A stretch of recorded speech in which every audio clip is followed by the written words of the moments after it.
Alright y'all, welcome back to the channel and to some more turkey patterning, and today we've got another combination that I'm really excited to see how it performs, and several of you guys requested to see it as well the last time we tested these shells, and there's a real high possibility that this gives us a very impressive looking pattern. We know these are some good performing shells, but we haven't tried them through a little bit tighter choke constrictions yet, so we'll see what they can give us today. But as for the shells we've got out here today, I brought out some of these, the Rocky Ridge TSS shells, but these ones are their 20 gauge, 3-inch, 2-ounce payload of TSS 9s, moving at about 1100 feet per second. And like I mentioned, we did see some pretty solid looking results with these shells when we tested them a week or two ago now, but that was through a 575 constriction choke. So now we're going to tighten that choke down a little bit, which I think is really going to help dial these in. So as for our setup today, I brought out the Stevens 301 20 gauge. It's got the 26-inch barrel on it, but for a choke, we've got the Primos Tight Wad in here. It's a 570 constriction, so a little bit tighter, but still not super overly tight for a 20 gauge or anything. That is a 2-ounce payload, which is a lot of pellets in a 20 gauge shell. So this combo might just be the ticket here. It's a budget shotgun and budget choke, so how can it perform when we run some really nice Rocky Ridge TSS shells through it? Got some high hopes, so we'll see what we get. But as for our test today, everything is set up the same as usual. I've got the turkey target at 40 yards and the chronograph so we can get our velocity from the shells. So let's get you guys a view of that target and see what these Rocky Ridge 2-ounce 9s can do through that Primos Tight Wad 570. I got some pretty high hopes for them, but let's take a shot and see what kind of pattern we get.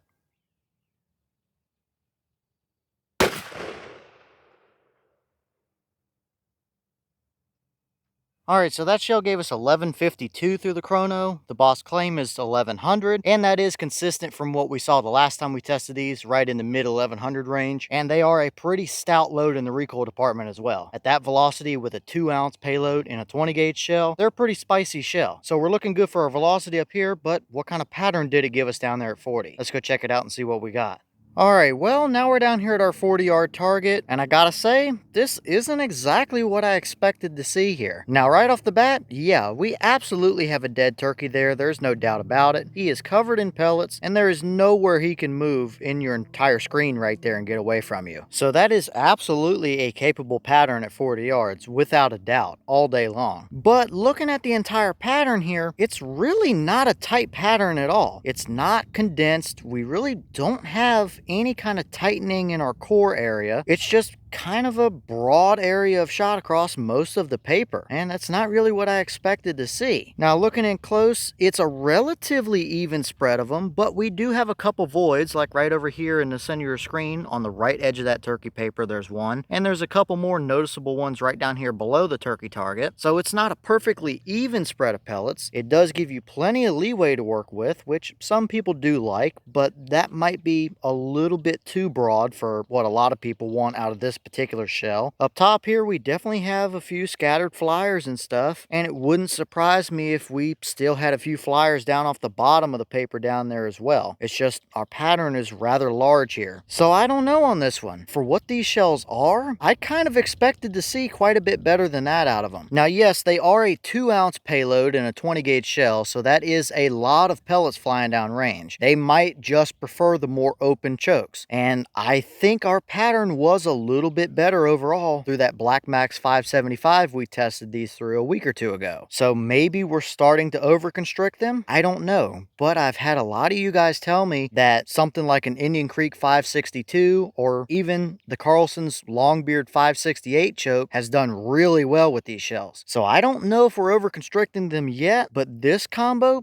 didn't really do what I thought it might. I thought going to a 570 might tighten our pattern up just a little bit and give us a very huntable pattern. A nice circular even spread of them. Might not have the baseball tight core, but it would be a nice uniform pretty looking pattern, and it's not really what we saw here today. I'll give you guys one more up close so you can kind of see. There are a bunch of voids, especially once you get out to the edges of the pattern. It does give you leeway to work with, and sure, you would absolutely have a hot enough core to take a bird at 40, 45, 50 yards all day long with that kind of a pattern, but it's really not anything super impressive, to be honest. honest with you. So something here just didn't really work out the way we kind of thought it would, I don't think. And we know that 301 and that tight wad is a very good performing combination with a lot of shells. So I thought we would see a little better than this. So I don't know. Let me know what you guys think and kind of where we should go from here. At the end of the day, I think that pattern pretty much speaks for itself. It would absolutely get the job done for you. But for what these shells are, I definitely don't think it's ideal, or I don't think it's anything super impressive either. And I did kind of expect more out of them than this. So maybe a little bit of a disappointment today, even though it is a more than usable pattern.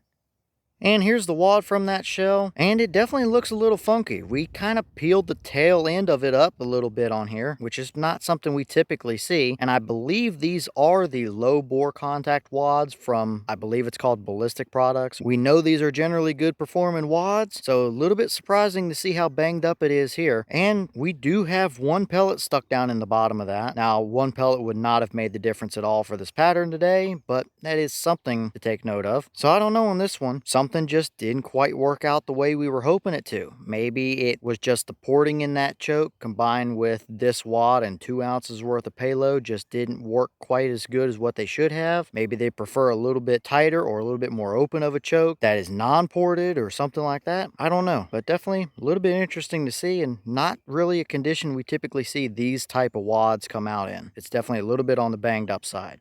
Alright y'all, well, what did you think about that pattern right there? Like I already mentioned, it's more than good enough to turkey hunt with at 40 yards. That's going to absolutely hammer that turkey without a doubt. But it's not exactly what I was expecting to see out of this combo either. I thought going from a 575 previously down to this 570 would tighten it up just a little bit and give us a very nice circular uniform hunting pattern. And that's not really what we saw here. So it is a 2 ounce payload in a 20 gauge shell. Are they just going to prefer the more open chokes, or should we continue to try them through another tighter choke or two, 560, 565, something like that? Since several of you guys have said these are absolutely lights out through something like a 560, 565, 562, whatever the case would be. I have no doubt we can get better than that out of these, but something here just didn't really work out the way I expected it to. But that's why you try a bunch of different combos to see what works and what doesn't, because sometimes you'll get surprises that you don't really expect. So although it's more than a good enough pattern to hunt with, it might be a little bit disappointing for what these shells are at the same time. But leave all your thoughts down in the comments. Is that about what you expected to see? Were you a little surprised one way or the other? Have you tested any of these Rocky Ridge 20 gauge shells? And if so, what kind of results have you seen from them? What other chokes do you want to see us run these through? If you think there's another combo that can do better? And would you hunt with that pattern the way it is, or would you want to see it tightened up quite a bit more than that? Let me know all that down below. But with that being said, I've got some more testing to get done for you guys, so I'm going to get back to it. As always, we have the channel Instagram as well as the mailbox where you can send stuff if you'd like. All that information will be in the description if you're interested in it, but I'm going to get back to it, so I'll see y'all in the next one.